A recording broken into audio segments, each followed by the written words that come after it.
Is technology evil? The staunchest critics of technology today shy cowardly away from confessing that technology is simply evil. Why? Let us be clear about three terms: technology, being, and evil. Technology is an essentially modern phenomenon, rooted in the radical rejection of an absolutely pure good, a good untainted by any evil. The biblical God, read platonically rather than foolishly. The story of modernity begins most notably with Machiavelli, for whom good and evil are fundamentally mixed. We need both, he advocates, to strive.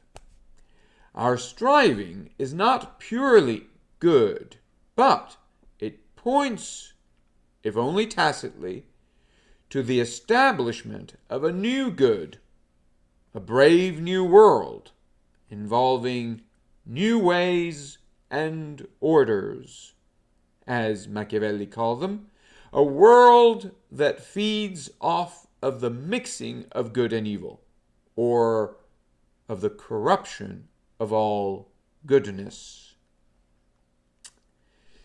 The new world, the new good, evolves or grows over corruption. It needs corruption. It is fueled by corruption. It justifies it. What the new world justifies is not the good, but evil. Not any absolute evil, to be sure, but the evils of the past, empirical evils. How are these evils justified or redeemed? By being used in the interests of the making of a new world in which the old pure good is replaced by a universal mask of all evils. Now, this new world is technocracy, an order of things that replaces the good with an indefinite multiplicity of evils by defining these evils as goods. In this crucial respect, technocracy, or the regime of technology, the regime of systematic control and manipulation of good and evil, represents an absolute or pure evil. As pure evil, it stands as consummate good, the consummate good being a consummate imposture. But let us reflect further on the question of manipulation and control.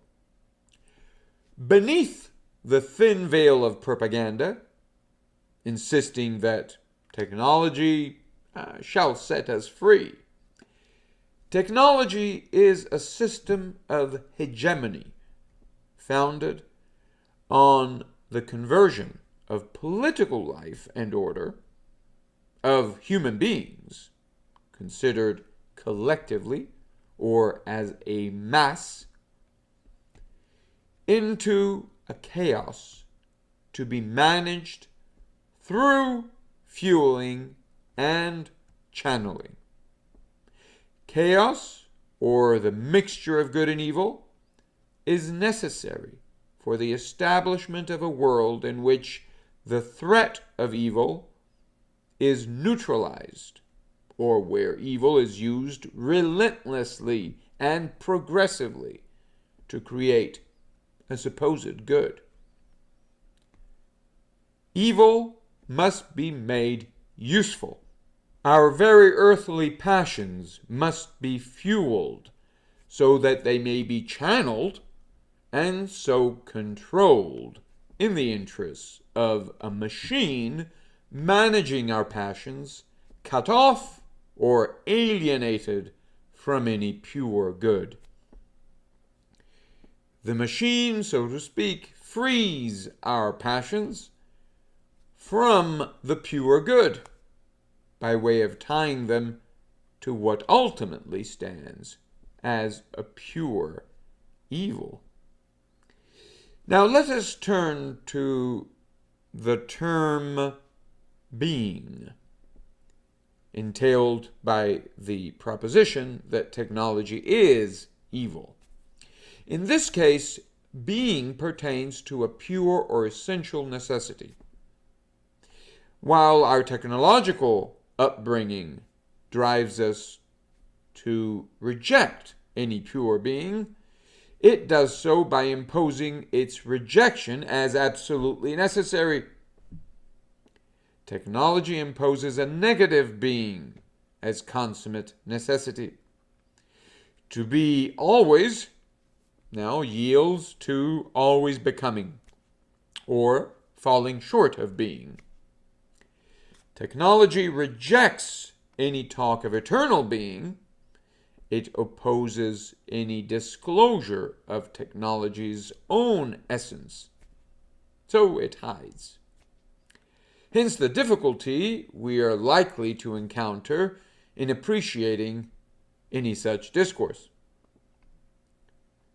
Finally, let us turn definitively to the notion of evil found in the proposition that technology is evil. Evil is here pure evil, or the pure rejection of a pure good. In biblical terms, technology is evil insofar as it rejects God as supreme authority.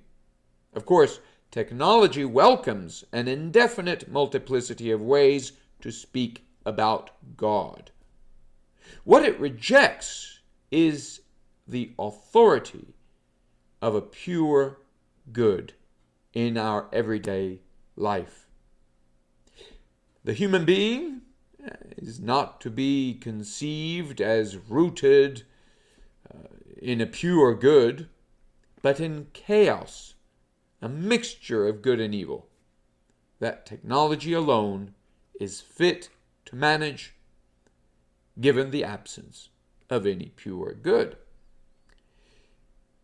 It is clear, then, that technology is plainly evil, and that all those criticizing its so-called excesses are merely feeding into technology as evil.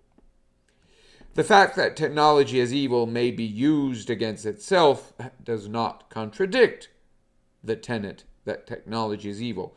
It does not, provided the use we make of technology remains essentially geared towards vindicating the pure good that technology stands to obscure. Yet, those who believe that technology is justified or made good where it is used to expose truth are well advised to cautiously consider how technology corrupts our language, how it erodes the link between life and words, how it habituates us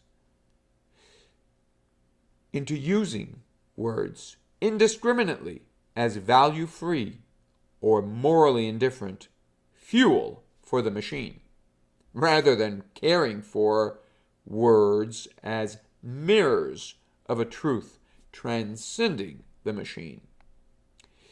As long as we accept technology as universal guarantor of free speech, we fail to notice the way technology uses us into saying exactly what technology wants, what modern Machiavellian logic demands of us.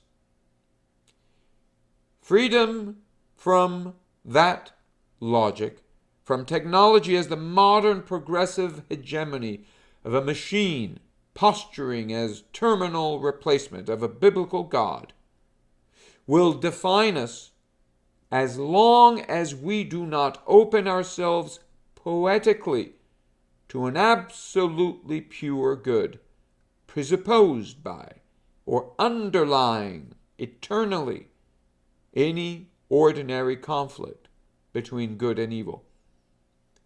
For only then will we find the courage to admit that the freedom technology is set up to foster is but a license granted most conditionally by the forces of evil.